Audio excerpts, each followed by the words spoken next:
পৃথিবীর প্রত্যেকটা রাষ্ট্রই তার নিজের স্বার্থে পরিচালিত হয়। পৃথিবীর প্রত্যেকটা রাষ্ট্রের যে গোয়েন্দা বাহিনীগুলো আছে তারা তাদের স্বার্থ হাসিলের জন্য অনেক, যেমন ধরুন সিআইএর কথা আমি যদি বলি, সিআইএ র, এরা এক এক জায়গায় অনেক সময় এক এক সরকার পরিবর্তন ঘটায়। সিআইএ মুসাদ ওরা বিভিন্ন সময় বিভিন্ন সরকার পরিবর্তন ঘটায়, আবার বিভিন্ন সরকার বসায়।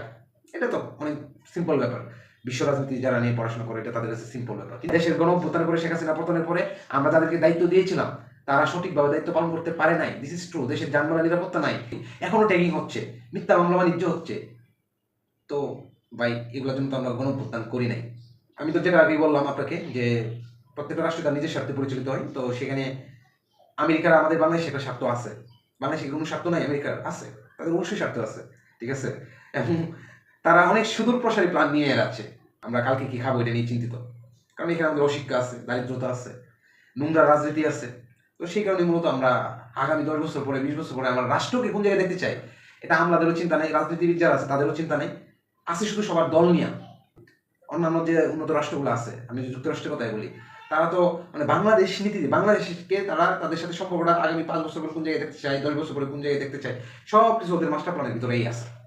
তো বাংলাদেশের যে আমাদের পার্বত্য চট্টগ্রাম এলাকা, সেন্ট মার্টিন, কক্সবাজার, এই এলাকাগুলো মূলত মার্কিন যুক্তরাষ্ট্রের নজরে আছে।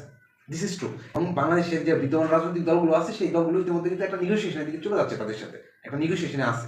আমাদের পার্শ্ববর্তী রাষ্ট্র মিয়ানমার, সেখানে আরাকান আর্মি তাদের একটা এলাকা দখল করে নিচ্ছে। আরাকান আর্মিকে কারা সহযোগিতা করতেছে? আমেরিকা। যে আমাদের জাতিসংঘের মানবাধিকার কার্যালয় নিয়ে আসা হচ্ছে বাংলাদেশের ভিতরে। আরে ভাই এগুলা দিয়ে 2 দিন পরে আপনি দেখবেন সমকামিতা নিয়ে আসতেছে, আপনি দেখবেন যে এটা দিয়ে দেখবেন যে এখানে হুজুর মৌলবাদের উত্থান করছে। জঙ্গিবাদের ইস্যুটা এখন কেমন আলোচনায় আসে, আর এটা নিয়ে আমেরিকার এত উদ্বেগ দেখানোর কি আছে? মানে এক একবার এক এক দেশে পারে না, যেখানে পারে না দুর্বলের পুরো এসে চাপায় দেয় বিভিন্ন ইস্যু, মানবাধিকার হ্যান ত্যান। অথচ তারা কি ফিলিস্তিনে দেখে না কি হচ্ছে ফিলিস্তিনে? নানান ইস্যু টেনে এনে সরকারকে বেকায়দায় ফেলার চেষ্টা করা হবে, সরকারকে বিভিন্নভাবে চাপ প্রয়োগ করা হবে, চাপ প্রয়োগ করে তারা তাদের স্বার্থ হাসিল করার চেষ্টা করবে। তারা দেখা যাচ্ছে পার্বত্য চট্টগ্রাম বা আমাদের কক্সবাজার এলাকায়, সেন্ট মার্টিন এলাকায় তারা ঘাঁটি করার চেষ্টা চালাইতেই পারে, অস্বাভাবিক তো কিছু না।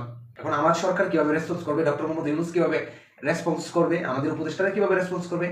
তারা কি দেশটাকে কি শেখ হাসিনার মতোই কি ভারতকে এমন যা কিছু দিয়েছি ভারত আজীবন মনে রাখবে?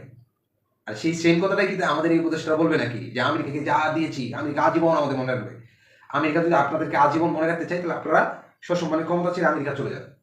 আমরা আমাদের বন্দর বিদেশিদের হাতে দিতে চাই না। আমাদের এই অঞ্চলে, এটা আমেরিকা কিন্তু অনেক আগে থেকেই মানবাধিকার কার্যালয় স্থাপনের জন্য চেষ্টা চালাচ্ছিল। সেই মানবাধিকার কার্যালয় সকল সরকারি, কারণ এগুলো তো সবাই জানে, এটা তো বোঝার কিছু নাই, আপনাদের বোঝানোর কিছু নাই।